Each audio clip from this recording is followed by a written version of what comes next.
자, 이 부동산 투자의 위험하고 이제 수익에 대한 부분이 주어져 있어요. 거기 이제 여러분들이 보시면은 주식이란 채권이나 부동산 등 모든 자산에 이 투자하는 투자자는 수익을 얻는 대가로 자산에서 발생할 수 있는 뭐를 위험을 감수를 해야 돼요. 자, 여러분들이 위험과 수익의 상세 관계라고 배운 거 기억하시나요? 예. 위험과 수익의 상세 관계란 일반적으로 위험과 수익은 무슨 관계다? 비례 관계예요. 그죠? 그럼 여러분들이 주식 등에 투자 운영해 갖고 수익이 조금씩 늘어나잖아요. 그죠? 거기에 비례해서 여러분이 부담하는 위험도 커진다는 얘기예요. 그죠? 그러니까 투자자는 투자 운영을 할 때는 수익만 생각하면 안 되고 그 수익에 관련된 위험에 대한 것도 고려할 수 있어야 된다. 뭐 이런 얘기죠. 그래서 이제 그 투자에 위험이라는 것이 주어져 있을 때 위험이라는 거는 투자자가 예상한 결과 있죠. 결과하고 실현된 결과가 달라질 가능성을 위험이라고 그래요. 여러분이 예상한 거하고요. 실제 실현된 결과가 별 차이가 없을 수도 있고요. 예상한 거로부터 전혀 다른 결과가 나올 수도 있겠죠. 크든지 작든지 간에. 그죠? 그거를 다 위험이라고 봐요. 그러니까 기대수로부터 벗어나는 변동성에 대한 부분은 이 현대 부동산 투자 이론에서는 다 위험으로 보더라. 뭐 이런 얘기죠. 그러면 이렇게 요 차이를 유발하게 되는 그 위험의 종류 있죠. 예, 종류에 보게 되면 제일 먼저 나오는 게 이게 사업 위험이에요. 요 사업 위험에 대한 거는요. 요거는 구성을 보게 되면 시장 위험이라는 것도 있고요. 운영 위험이라는 것도 있고 위치적인 위험이라는 게 있는데 사업을 하다 보면 내가 컨트롤할 수 없는 위험도 있고요. 내가 컨트롤해서 내가 감수할 수 있는 그런 위험도 존재하는 거예요. 그죠? 근데 일반적으로 이 사업 위험을 겪지 않으려고 그러면 우리가 사업을 안 하면 이걸 겪지 않아도 돼요. 근데 사업을 하게 되면 필연적으로 얻게 되는 위험이 있어요. 그래서 시장 위험 같은 경우는 시장의 불확실성에서 야기되는 위험이에요. 지금 이 코로나 바이러스 때문에 많은 사람들이 매출이나 이런 데 타격이 크죠. 그렇지 않겠어요? 지금 뭐 우리나라 항공 또는 여행업계 뭐 관광 여기에 종사하는 사람 다 마찬가지고요. 그것뿐만이 아니라 하다못해 키즈 애들 그 모여 노는 무슨 뭐 그런 데 있죠. 키즈 카페 뭐 거기도 장사가 안 될 거고. 그죠? 예, 부동산 거래가 안 되면 부동산 유통에 관련돼 있는 사람들도 다 타격을 보는 거죠. 그죠? 예. 그런 거는 전혀 예상하기가 어려운 경우죠. 예, 그래서 거기서 발생하는 게 우리가 사업 위험이다라고 얘기를 해요. 그래서 예, 갑작스러운 경기 침체 등으로 인해서 수익성이 악화되는 위험이 있죠. 예, 그런 거 얘기할 수 있고요. 또는 이제 이 시장 위험이라고 그래서요. 예, 경기가 침체가 되면은 분양이나 임대가 또 제대로 안 될 수도 있어요, 없어요. 뭐 그래서 발생할 수 있는 위험이다. 뭐 이렇게 여러분들이 구별을 하시면 될 거예요. 대신에 운영 위험 같은 경우는요. 근로자의 파업이나 이런 데서 유발되는 거죠. 이거는 노사 협상이라든가 이런 걸 잘 효율적으로 하게 되면은 이건 조정이 또 가능한 위험이에요. 그죠? 근데 위치의 변화로 발생하는 위험은 또 내가 컨트롤할 수 있는 위험은 아니다라고 생각하면 되겠죠. 그러니까 이런 것들을 다 감수하고 이제 들어간다라고 보시면 되겠고요. 그 다음에 이제 두 번째 나오는 게 무슨 위험이 있냐면 금융 위험이라고 있어요. 자, 금융 위험이라는 건요. 부동산에 투자했을 때 전액 지분이라는 건 내 돈이에요. 내 돈으로만 투자하면 금융위험은 발생하지 않아요. 그런데 뭐를 안고 들어가면 저당이라고 해서 이건 대출이에요. 그죠? 대출을 안고 들어가게 되면 기본적으로 금융위험이 발생한다라고 생각하시면 돼요.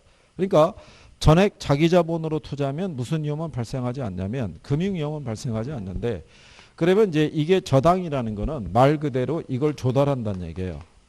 부채를. 그럼 부채를 조달하는 과정에서 무슨 위험? 금융 위험이라는 것도 발생하지만 무슨 효과도 기대할 수 있다. 예, 지렛대 효과라는 것도 기대할 수 있다. 이런 얘기죠. 그죠? 그러니까 여기는 요 부채를 뭐를 삼아서 예, 지렛대 삼아서 이제 투자 운영하겠다. 뭐 이런 얘기죠. 그렇죠? 예. 그래서 이제 거기 보시면은 요거는 이제 기본적으로 우리가 이제 지렛대 효과 또는 레버리지 이펙트라고도 얘기를 하고요. 또 다른 말로는 부채 조달 효과라고도 얘기를 해요. 예. 그래서 요거는 이제 내용을 보시게 되면 거기 구성이 돼 있죠. 타인 자본을 이용할 때요. 부채 비율의 증감이 자기 자본 수익률에 미치는 그 영향이 있죠. 효과. 예, 그거를 보는 거죠.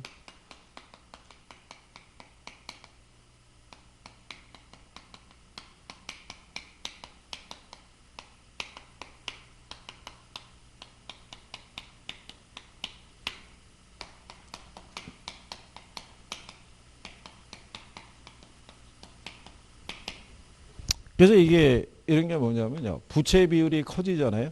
예, 커지면 커질수록 원리금 상환에 대한 부담도 커지지만 지렛대 효과도 커질 수 있다라고 얘기를 해요. 그죠? 자, 그랬을 때 요 지렛대 효과의 유형을 보게 되면요. 이게 수익금에 의한 지렛대 효과도 있고요. 그 다음에 수익률에 의한 지렛대 효과도 있어요. 근데 수익금에 의한 지렛대 효과는 전세를 안고 투자했을 때 있죠. 예, 그러니까 요즘 나오는 뭐 갭 투자 이런 케이스라고 보시면 되겠죠. 주택 가격과 전세금의 차익 있죠. 예, 그거를 갖고 이제 투자 운영해서 수익을 내는 구조라고 보시면 되겠고, 수익률에 의한 지렛대 효과는요.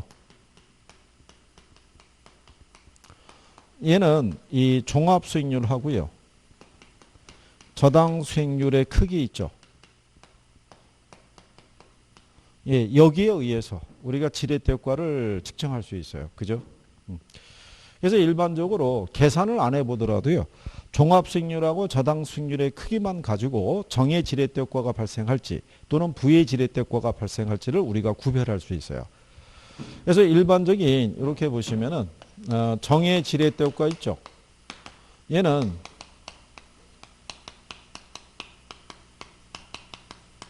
종합수익률이 저당수익률보다 크면요. 그러면 지분 수익률이 얘보다 커지면서 정의 지렛대 효과가 나오고요. 부의 지렛대 효과라는 건요. 저당 수익률이 더 크게 되면요. 지분 수익률이 작아지면서 부의 지렛대 효과가 나오고요. 중립적 레버리지라는 것은 세 개의 크기가 다 동일한 경우를 얘기를 해요. 그죠?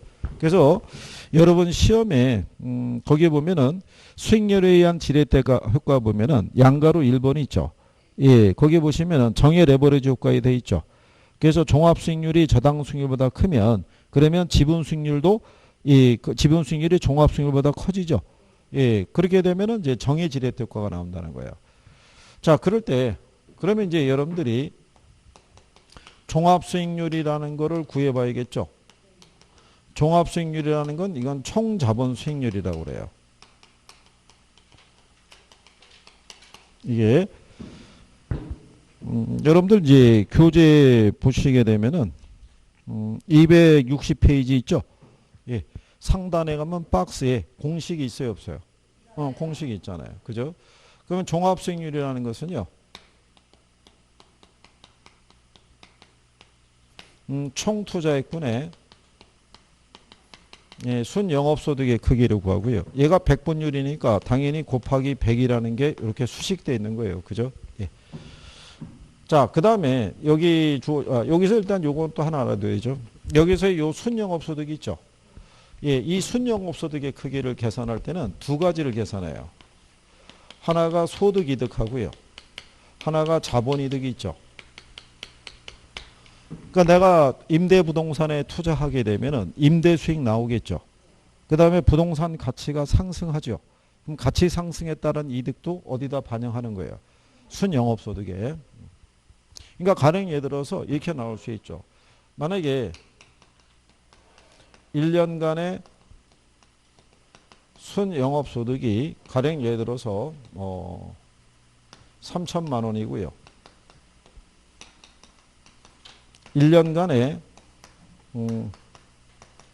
가격 상승률이 가령 예를 들어서 2%라는 거죠. 이 부동산에 대한 시장 가치 있죠. 예, 시장 가치가 10억이다 이렇게 줘요. 그러면 1년간의 순영업소득이 3천만 원인데 1년간의 이 부동산의 가치가 몇 프로? 2%. 그러면 10억의 2%는 얼마예요? 2천. 그럼 두 개 합하면 얼마? 5천. 그러니까 순영업소득은 5천을 반영하라는 거예요. 근데 만약에 2%라고 주지 않고 제로라고 주죠. 그럼 얘는 굳이 계산할 필요가 없죠. 그러니까 이 조건은 주어져요. 여러분 시험상에서. 뭐 그런 내용이고요. 그 다음에 우리가 이 지분 수익률이라고도 얘기를 하고요.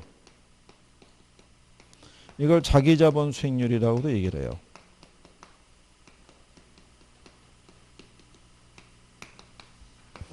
이거는 말 그대로요. 지분 투자액 있죠. 총 투자액이 아니라 무슨 투자액? 예, 지분 투자액에 대한 지분 수익의 크기를 우리가 백분율로 나타낸 거예요. 근데 이 지분 수익을 구하려고 그러면 순영업소득에서 뭐를 빼주면 되냐면 저당 수익을 빼주면 돼요. 예, 은행에서 돈 빌려주면 그 사람들은 뭐를 기대하고 돈 빌려주겠어요? 여기서는 주로 이자 계산만 유도해요. 예, 그래서 왜냐하면 돈을 차입을 했을 때 차입 조건이 뭐냐면 만기 상환 조건이에요. 그러니까 대출 기간 동안에는 뭐만 내는 거예요? 이자. 예, 만기의 원금을 일시불로 상환하니까 그래서 계산의 조건을 그렇게 주어져요. 여러분들이 거기 보면 문제로 확인하기 그래서 그 요건이 하나 있죠. 예, 거기 보면은 대출 조건이 있죠. 대출 기간이 1년이죠. 이자율이 연 6% 있죠. 대출 기간 만료 시 이자 지급과 원금은 일시 상환이라고 해놨잖아요. 그러니까 원금이 만기 일시 상환 방식이라는 얘기예요.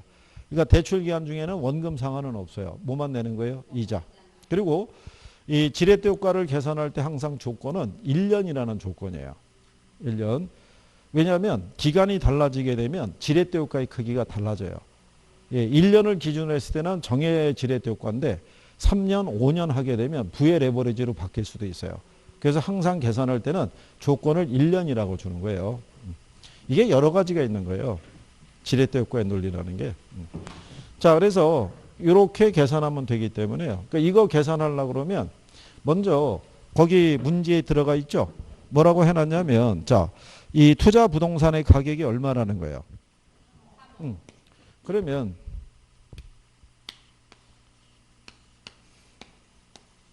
얘가 3억인데요. 예, 조건이 주어져 있을 때 이 부동산에서 발생하는 순영업소득이 얼마래요? 이거를 일단 이렇게 해보죠. 2천만 원인데 이 중에 2억은 뭐를 했어요? 이자 몇 프로로? 만기 상환 조건. 1억만 지분을 넣었다는 얘기죠. 이 상태에서 종합수익률하고 자기자본 수익률을 따로따로 여기는 물어보지 않고 이것만 구하라고 그랬잖아요. 예, 그러면 그냥 지분 투자액이 얼마야? 순영업소득이. 가치 상승은 없다고 그러죠. 변화는. 그럼 여기서 뭐 빼주면 돼요? 이자. 2억에 대한 6%죠. 얼마요?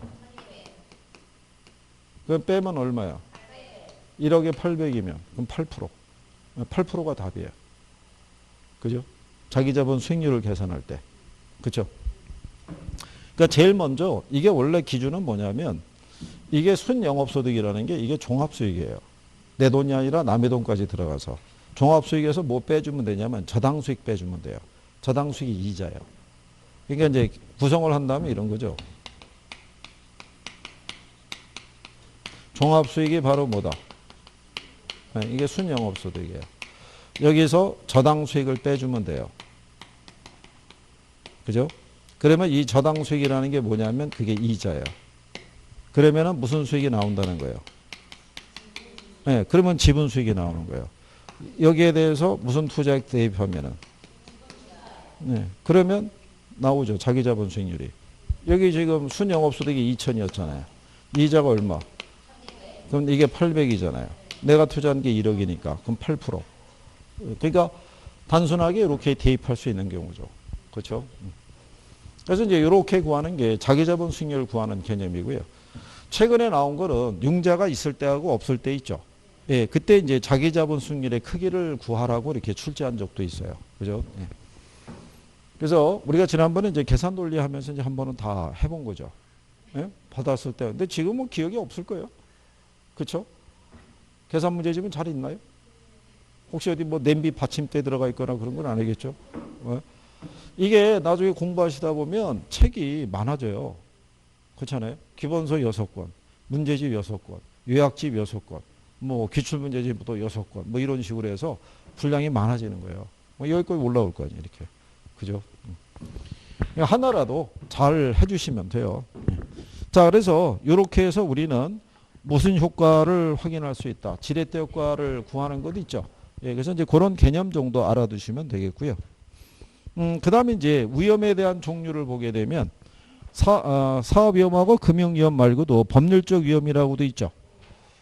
자, 임대사업에 투자했는데 정부가 임대료 상한제를 도입을 하는 거예요.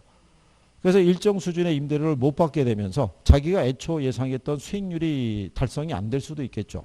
그렇죠? 그리고 인플레 위험이라는 것도 주어지죠. 인플레 위험에 대해서는 여러분 시험에 출제한 적이 있는데요.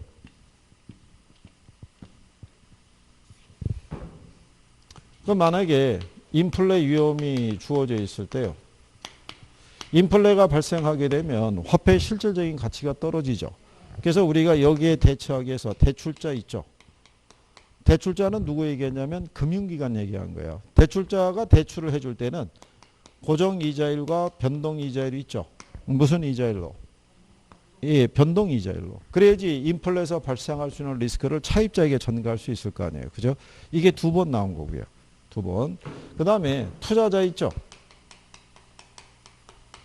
투자자는 인플레 위험이라는 건 투자자 입장에서는 피할 수 없어요. 그리고 자기가 부담하는 위험이 커지는 거예요. 그러면 거기에 대한 대가를 요구해요. 그래서 이거를 상향 조정해요. 요거를 이제 높이는 부분에 대해서는 조금 이따 나오니까 일단은 예, 그런 정도를 정리를 하시면 될 거예요. 그래서 거기 보면 261페이지 위에서 이 6번째, 5번째 줄이죠. 굵은 글씨로 대출자는 고정이자율 대신에 무슨 이자율로? 변동이자율로 대출하기를 선호한다라고 얘기를 하죠. 무슨 말인지 아시겠죠? 예, 그래서 이제 그런 내용이고요. 그 다음에 거기 유동성 위험은 조금 아까 우리가 낮은 환금성이라고 했던 것 있죠. 예, 같은 개념이라고 보시면 돼요. 그 다음에 이제 이자율에 관한 부분도 있어요. 그죠? 그래서 이제 예를 들어서 특정한 자산에 대한 흐름을 현재 가치할 때 할인율로서 이자율의 상승이 있죠. 예, 그러면 부동산 가격을 하락시키는 요인이 돼요. 그죠? 그래서 이자율이 상승한다면 자본의 기회비용인 요구 수익률이 상승해서 잠재 매입자가 부동산의 매입 가격을 낮추려고 할 것이다라고 해놨죠. 예, 요거는 이제 조금 있다가 우리가 이제 그 투자 가치 이런 거 할 때 예, 설명해 드릴 테니까 그때 보고 연결을 조금 하시면 될 거예요. 그러니까 조금 더 시장에서 리스크가 커지게 되면요. 이렇게 보시면 되죠. 얘가 할인율이에요. 그러니까 미래 발생하는 수익을 현재 가치로 환원하는 할인율인데 요구 수익률이라는 거는 무위험률 플러스 위험 할증률로 돼 있어요. 그죠? 근데 요 무위험률이라는 게 요게 자본시장의 이자율이에요. 국공채 이자율이나 정기예금 이자율인 거예요. 투자자 입장에서는 이게 투자의 기회비용이에요. 이게. 근데 얘가 상승하잖아요. 예, 그러면은 요구 수익률이 커져요. 그럼 할인율이 커진다고요. 그럼 부동산의 가치가 어떻게 돼요? 낮게 잡히는 거예요. 낮게. 예, 그래서 예를 들어서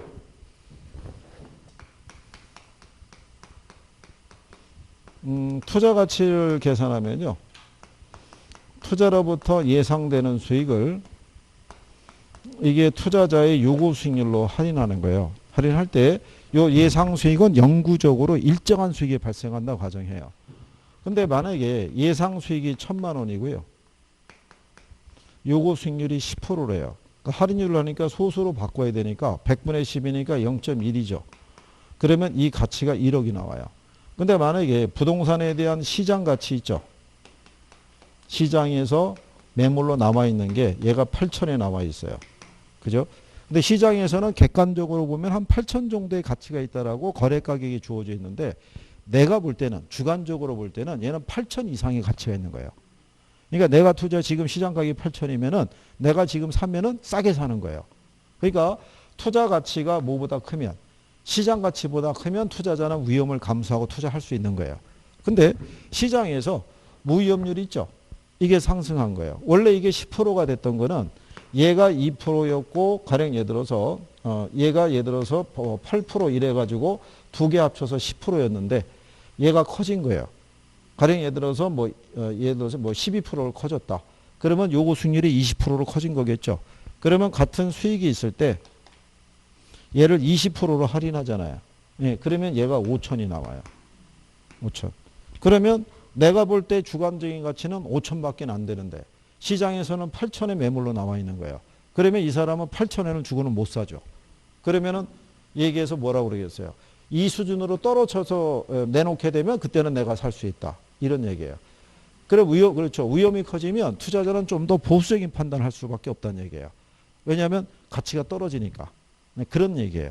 그러니까 이자율이 변하게 됐을 때 그것도 투자자의 투자 결정을 할 때 영향을 줄 수밖에 없는 요건이에요.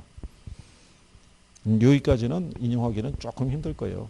네, 근데 일단 어쨌든 넣어드린 거예요. 그게. 일단은 여러분들이 들었을 때 보편적으로 무슨 말이다. 쉽게 받아들일 수 있으면은 인용할 가능성이 있는데 지문 하나를 놓고 1분 이상을 생각해야 될 것 같으면은 그러면 인용이 되기가 어렵다고요. 그게. 문제 풀기 힘들잖아요. 제한된 시간 안에 문제 풀어야 되는데. 그죠? 그러니까 저희들도 강의해 드릴 때 잘라서 해 드리는 거예요. 잘라서. 어느 정도.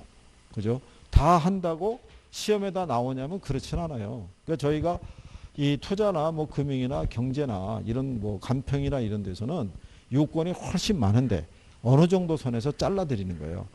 너무 깊게 한다고 그래가지고 여러분들이 성적에 반영이 되냐면 그렇진 않아요. 나오질 않는데 어떡하겠어요. 그렇잖아요. 예전에는 저희들도 알고 있는 거는 다 전달이 된다는 개념으로 다 쓸어서 그냥 전달을 해드리면 학생들의 입장에서는 부담스러운 거예요.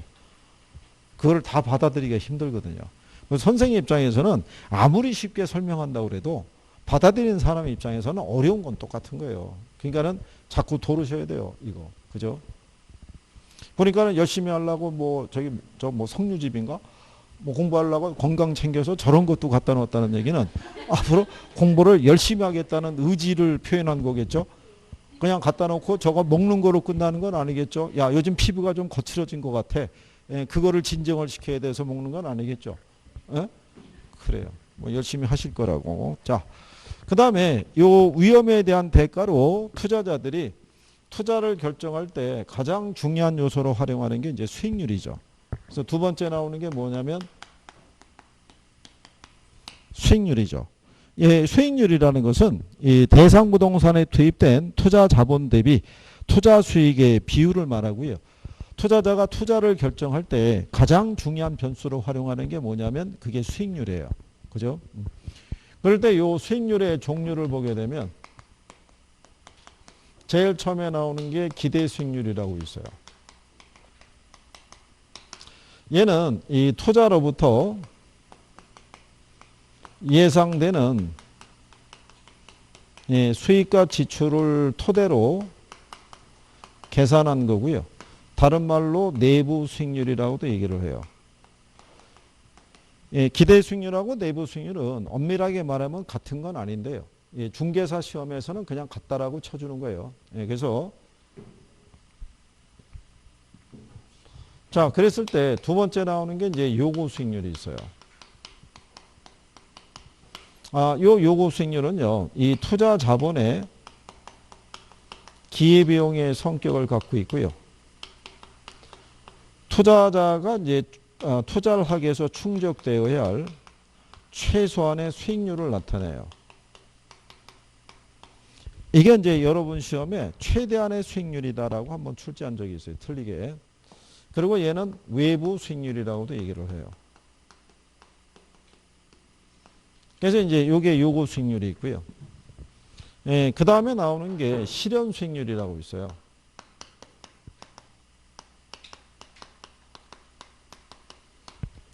요 실현 수익률이라는 건요.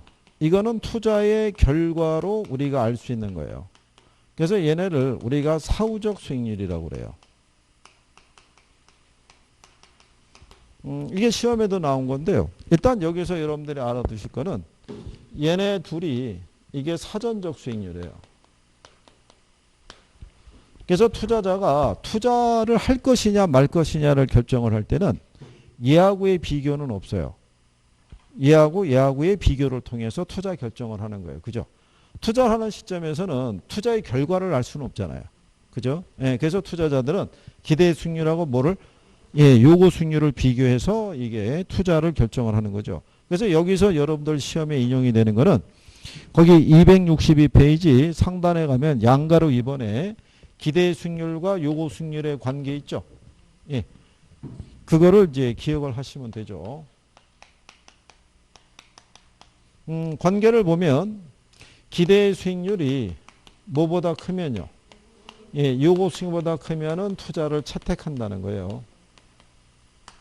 근데 반대로 기대 수익률이 요구 수익보다 작으면요. 투자를 뭐 한다는 거예요? 기각한다는 얘기고요. 이게 같은 거를 우리가 균형 상태라고 그래요. 이게. 자, 근데 우리가 조금 아까 설명해 드렸지만 여기 투자 가치하고 시장 가치의 관계를 얘기했었죠. 시장에서 우리가 객관적으로 형성되어 있는 가치보다도 투자자의 주관적인 판단에 의해서 투자 결정이 이루어지는데 이게 이제 그 옆 페이지에 보시면 263페이지 상단에 가면 투자 가치하고 무슨 가치가 있어요? 시장 가치가. 이게 같은 맥락이라고 그랬죠. 기대 수익률이 요구 수익보다 크죠. 그 얘기는 투자 가치가 뭐보다 크다. 시장 가치보다 크다라는 얘기고요. 반대로 작다는 얘기는 투자 가치가 무슨 가치보다 시장 가치보다 작아요. 그럼 투자를 기각한다는 얘기고요.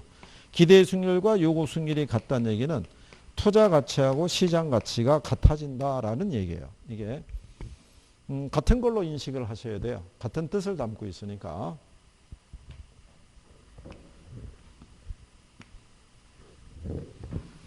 그래서 이제 요 과정에 대해서 이제 여러분들이 지난번에 그 요구 수익률의 구성에 대해서 배운 거는 기억이 잘 안 나시죠? 그죠? 요구 수익률은 무위험률과 뭐 위험 할증률 뭐 이렇게 돼 있잖아요. 그죠? 근데 여러분들이 아까 사업 위험은 투자자가 피할 수 없다고 그랬죠? 그러면 요구 수익률이라는 게 그거잖아요. 무위험률과 뭐로 돼 있을 때 위험 할증률로 돼 있을 때 내가 부담하는 위험이 커지죠. 그러면 요구하는 수익률이 어떻게 돼요? 커지죠. 그렇죠. 그럼 내가 이 부동산에 투자하기 위해서는 최소한 한 8%의 수익을 요구하는 거예요. 내가 은행에다 돈 집어넣지 않고 부동산에 투자하니까. 그럼 내가 최소한 요구하는 게 몇 프로인데? 8%인데 이 부동산에 투자하면 내가 기대할 수 있는 수익률이 5%밖에 안 돼요. 그럼 굳이 위험을 감수하고 투자할 리가 없잖아요. 그렇잖아요. 근데 내가 최소한 요구하는 게 8%인데 이 부동산에서는 10% 이상의 수익을 기대할 수 있어요. 그럼 나는 위험을 감수하고 뭐 할 수 있다? 투자할 수 있다 이런 얘기예요. 아까 우리가 투자 가치하고 시장 가치 얘기해봤죠. 시장에서의 객관적인 가치는 8천으로 나와 있는데 내가 분석한 바에 의하면은 얼마? 1억 이상의 가치가 있는 거예요. 그렇죠? 그러면 나는 위험을 감수하고 투자할 수 있어요, 없어요? 투자할 수 있죠. 이걸 여러분들이 어디서 배웠냐면 이걸 효율적 시장 이론에서 배운 거예요. 효율적 시장 이론에 가게 되면 우리가 중강성에서는 기본적 분석한다고 그러죠. 그러니까 그 투자한에 안정성, 수익성, 환금성을 고려해서 기업 가치를 분석하는 거예요. 그래서 상대적으로 주가를 보게 되면 저평가된 이 주가 있어요, 없어요? 그걸 찾는 거예요. 시장에서는 걔 주가가 뭐 주당 10,000원에 형성이 돼 있는데 내가 볼 때는 그 이상의 가치가 있는 거예요. 그러면 나는 위험을 감수하고 주식을 매입할 수 있어요, 없어요? 매입하는 거예요. 그죠? 근데 말 그대로 달리 얘기하면 과대평가될 수도 있어요, 없어요? 있으면 거기 투자할 수가 없죠. 그렇죠? 그게 이제 연결이 돼서 여러분들이 배워 가시는 거라 뭐 이렇게 생각하시면 돼요. 그죠? 그러니까 부동산도 마찬가지죠. 중개사들은요, 요 지역 내에 있는 부동산들의 이 가격에 대한 시세 이런 거는 중개업자들이 잘 알아요. 그런데 지역과 지역 간의 비교는 평가사들이 잘하는 거예요. 그래서 상대적으로 저평가된 지역이 있죠. 그런데 투자를 해야 돈을 벌 수 있는 거예요. 지역의 부동산 가치가 그잖아요. 그 지역 내의 개별 부동산의 가치를 일단 판단한다는 건 쉬운 게 아닌 거예요. 일단 지역과 지역 간의 비교 있죠. 이게 이제 얼마나 가능할 수 있느냐. 그렇죠? 그러니까 여러분들의 입장에서는 나중에 어떤 수익의 다변화나 뭐 여러 가지를 생각하려고 하면 그 정도의 분석까지 이루어지면 거의 뭐 고수라고도 할 수 있죠. 그렇죠? 그러면 많은 사람들이 여러분에게 투자 의뢰를 할 거 아니에요. 그렇죠? 그러면 어느 부동산이 난지 그러면 그거 소개해 주면 당연히 수수료가 나올 거 아니에요. 물건 가치가 비싸면 비쌀수록 수수료도 비싸질 것이고.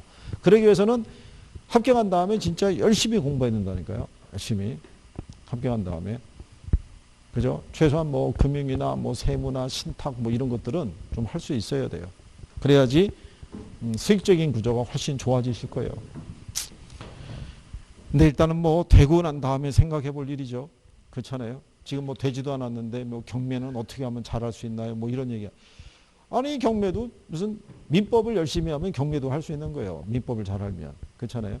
많은 돈 들여서 뭐 어디 가서 막 이거 할 필요 없는 거예요. 그러니까 있는 거라도 잘해주는 게 필요해요. 그렇잖아요. 네, 기본서라도 한번 읽어줘야 될 거 아니겠어요? 그렇잖아요. 기본서 한번 읽어달라고 그랬죠. 언제? 예? 6월 달에. 예, 지금인 것보다는 6월 달 정도, 6월이 들어갔을 때 기본서를 처음부터 한번 정독을 하게 되면 분명히 얻는 게 있을 거예요.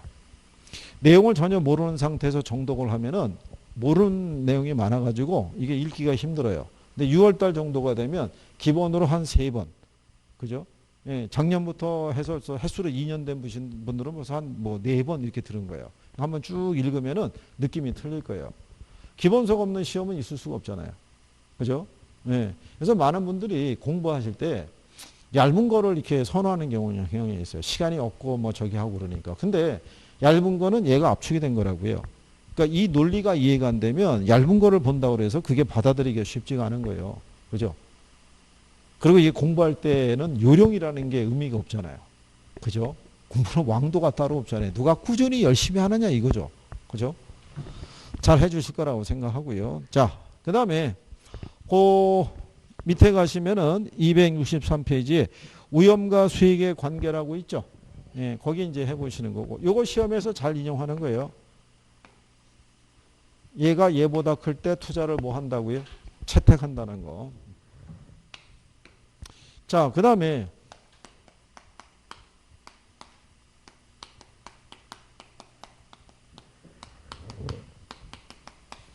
예, 위험과 수익의 관계에서 보면요. 제일 먼저 나오는 게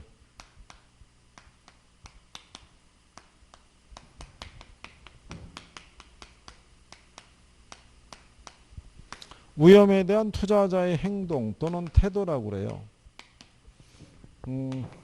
투자자들이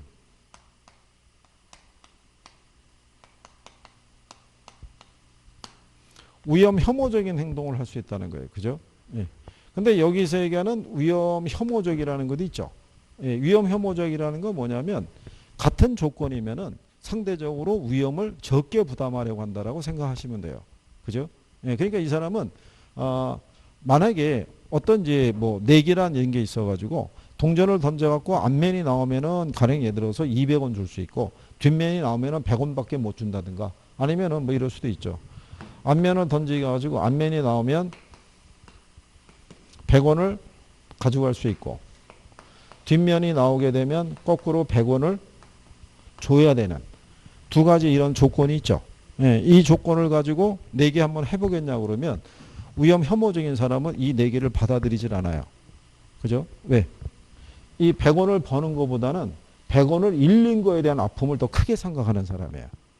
그 사람이 위험 혐오적인 행동을 하는 사람이라고 생각하시면 돼요. 그죠? 그러니까 위험 혐오적이라는 건 이런 거예요.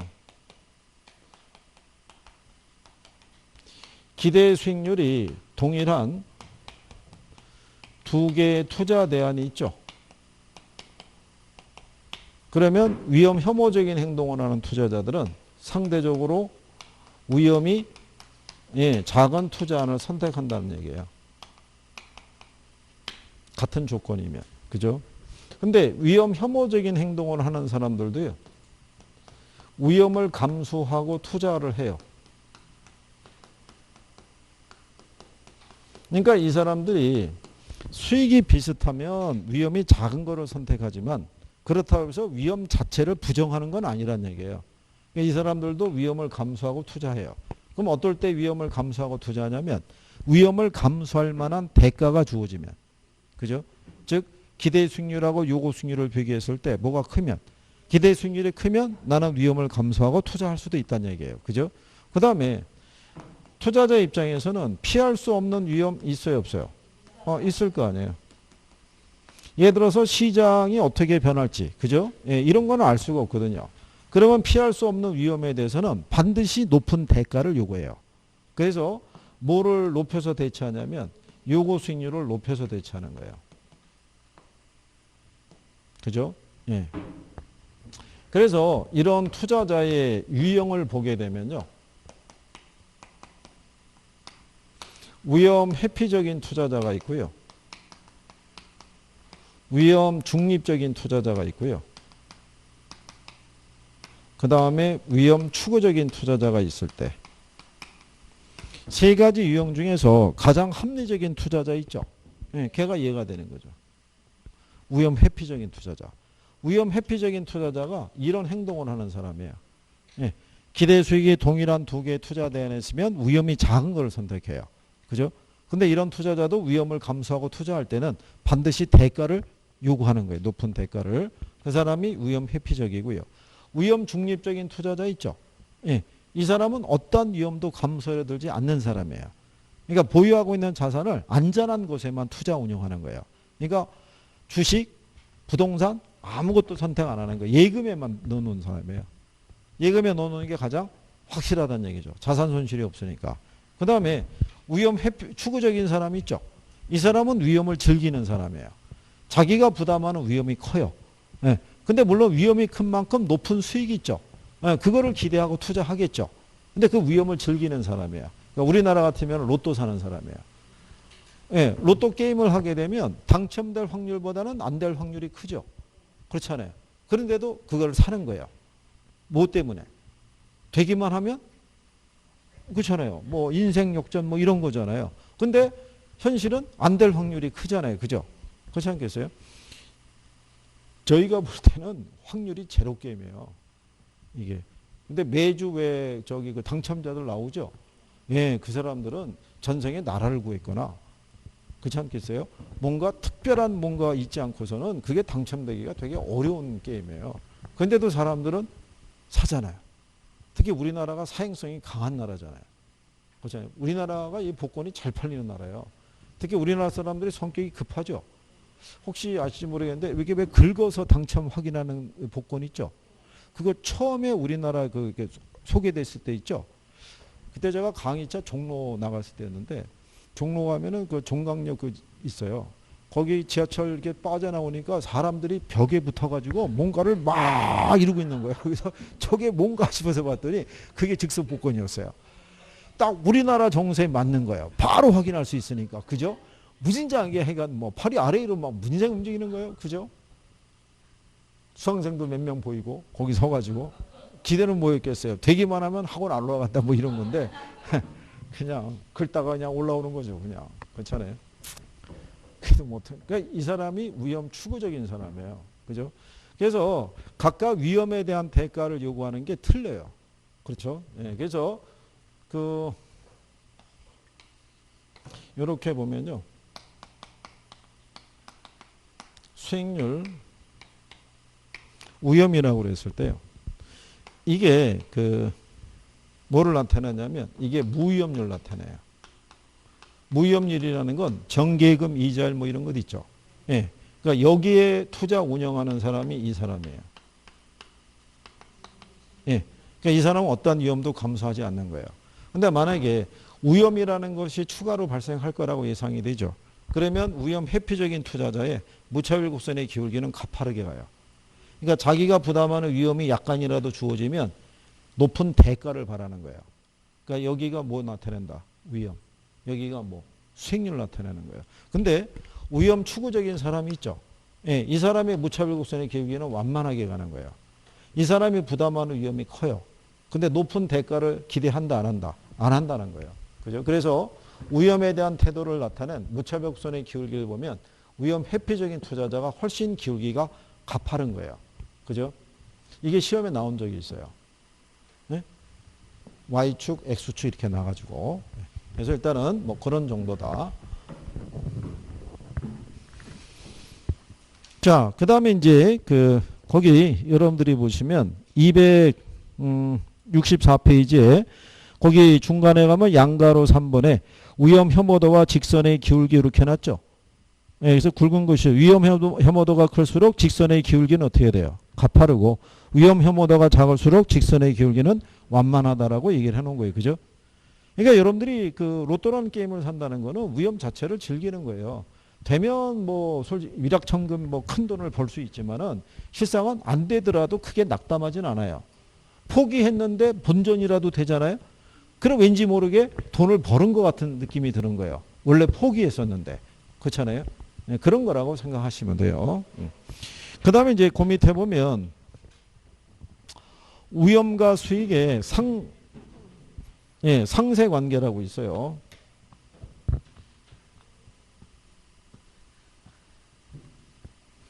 그래도 요즘은 낮은 편이에요. 예전에 보면 중개사 공부하신 분들이 대부분 주식 투자도 같이 하는 사람들이 많았어요. 그래서 오전에 수업을 하다 보면 갑자기 전화기 붙잡고 나간 사람이 굉장히 많은 거예요. 매수 또 주문을 해야 될 거 아니에요. 막 전화 오니까. 그렇지 않겠어요? 그러더니 어느 순간서부터 그게 뚝 끊어졌어요. 그때가 이제 주식 경기가 안 좋을 때죠. 그게 이제 그때는 조용하게 가다가 요즘 또 부동산 경기가 안 좋으니까 또 그쪽으로 생각할 수도 있고 뭐 다양하죠. 예. 그러니까 이 수업 시간 안에는 예전에 학창시절에 못 해봤던 거 다 해보는 거예요. 그렇잖아요? 학창시절에 갑자기 전화 왔다고 전화기 들고 나갈 수는 없잖아요. 그죠? 근데 우리는 해볼 수 있는 거예요. 그죠? 우리는 여기서 간식도 먹을 수 있어요, 없어요? 버젓이 책상에 올려놓고 먹을 수도 있어요. 그죠? 그것도 선생을 빤히 쳐다보면서. 그렇잖아요? 예전에 학창시절에는 선생이 뒤 돌아설 때 먹었잖아요. 요새는 그게 아니라 볼 때 같이 먹는 거예요. 쫙 해가지고. 얼마나 편해진 거예요. 그죠? 참 좋은 세상이죠. 그렇지 않겠어요? 그러니까 이제 선생님 맨날 공부 좀 해야 된다라고 사정하는 거죠. 그죠? 열심히 해야 돼요. 진짜 이거.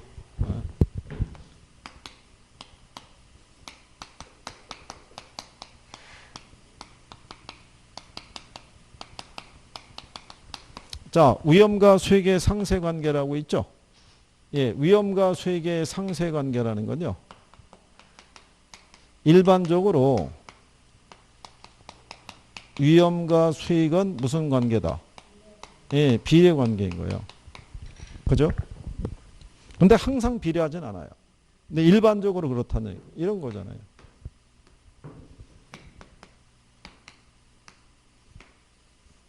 여기가 이 점이 위험이 제로가 되는 지점인데 만약에 수익률이 어떻게 돼요? 올라가죠. 네, 올라갈수록 뭐가? 그렇죠. 비례해서 위험도 커지는 거예요. 이렇게. 무슨 말인지 아시겠죠? 그게 위험과 수익의 상세관계라고 생각하시면 돼요. 다만 투자자에 따라서는 자기가 부담하는 위험에 대해서 상대적으로 높은 대가를 요구하는 사람들이 위험 회피죠. 낮은 대가를 주어도 만족하는 사람이 위험 추구적이라고 보시면 된다는 얘기예요. 그래서 이게 위험과 수익의 상세관계다. 자, 그래서 우리가 투자자의 요구 수익률이 있죠. 요구 수익률의 구성을 보게 되면요.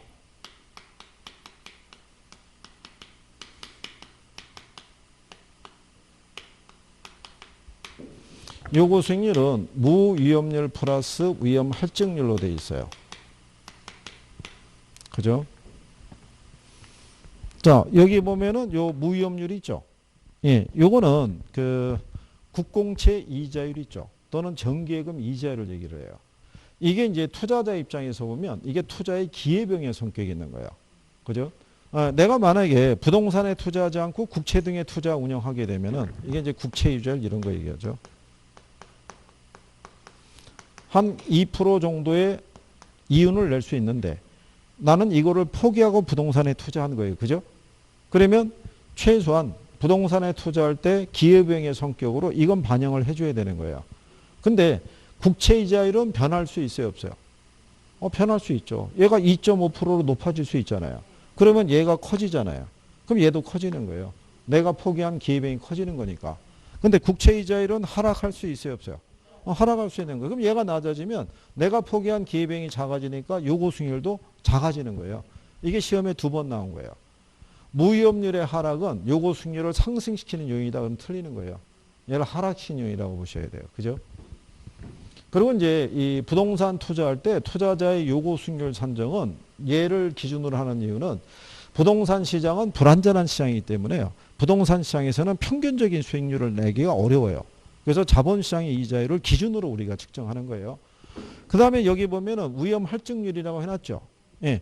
요 위험이라는 게 무슨 위험이냐면 투자자가 투자하면 피할 수 없는 위험이에요. 예. 투자자가 컨트롤할 수 없는 위험인 거예요.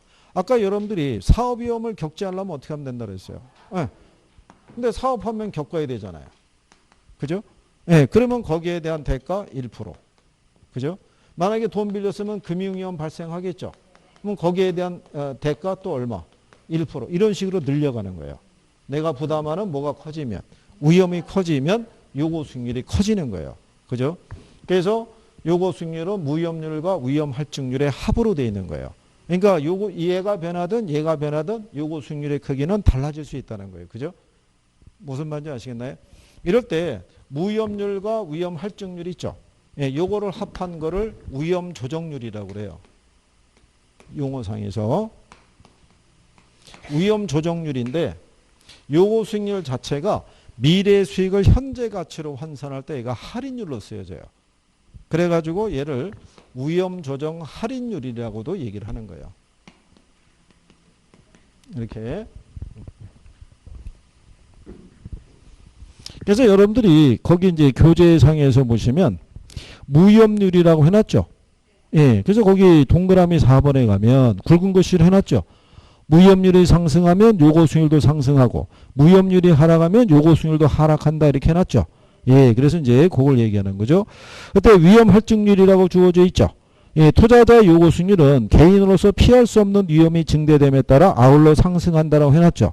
그래서 이때 증대되는 위험에 대한 대가를 우리는 뭐라고 그러냐면 위험 할증률이다라고 얘기를 하는 거예요. 그죠? 근데 요 위험 할증률이라는 거는 투자자에 따라서 틀려진다는 얘기예요. 자, 여러분들이 보시면 아까 우리가 투자자가 위험 회피형 투자자가 있고 위험 중립적이 있고 위험 추구적인 투자자가 있죠. 위험 중립적인 투자자는 어떠한 위험도 감수하지 않기 때문에 그 사람의 수익률에는 얘가 없다고요. 위험에 대한 대가가. 근데 위험 회피적인 투자자는 높은 대가를 요구하죠. 그렇지 않아요? 그러니까 얘는 위험 할증률이 크죠. 네, 근데 위험 추구적인 사람은 높은 대가를 바라지 않으니까 위험 할증률의 크기가 크지 않죠. 그래서 여기 있는 요구 수익률이라는 게 투자자의 주관적 수익률이라는 거예요. 그러니까 투자자마다 요구하는 수익률의 크기가 같다 틀리다. 예, 다르다 이렇게 생각하시면 돼요. 그래서 여러분들이 거기 동그라미 2번에 보시면 위험 할증률에서 위험 할증률은 투자자가 투자하고자 하는 개별 사업에 내포되어 있는 위험에 대한 비용일 때 이는 투자자들의 성향에 따라 요구 수익률에 반영되는 정도가 다르게 되더라 이렇게 되어 있잖아요. 그래서 요구 수익률의 또 다른 표현이 주관적 수익률 이렇게 얘기하는 거예요. 무슨 말인지 이해하시겠죠? 예, 그래서 그렇게 보시면 되겠고요. 그래서 아까 여러분들이 인플레에 대처할 때 투자자는 요구 수익률을 높여서 대처하잖아요. 피할 수 없는 위험이니까. 그러니까 이게 커지면 얘가 커지는 거예요. 그죠? 그러면 이제 부동산을 이제 가치를 환산할 때 할인율이 커지는 개념이니까 이제 조금 더 들어가는 건 5월 달쯤에 한번 해보는 거죠. 뭐 거기까지 뭐 구성이 되지는 못해요. 그래도 5월 달이 심화 과정이잖아요. 제목이. 5월 달이 원래 대부분의 과정이 심화라는 거죠. 그러니까 조금은 더 해본다 이런 얘기죠. 복잡하면 안 하고요. 그죠? 예. 그 다음에 이제 266페이지 가면 위험 관리라고 해놨죠. 예. 자, 이 투자자들의 위험 관리에 대해서도 시험상에서 가끔씩 이용하니까 우리가 또 정리는 해봐야 돼요. 그렇죠? 예. 잠깐 또 쉬었다가 또 정리해 보시죠.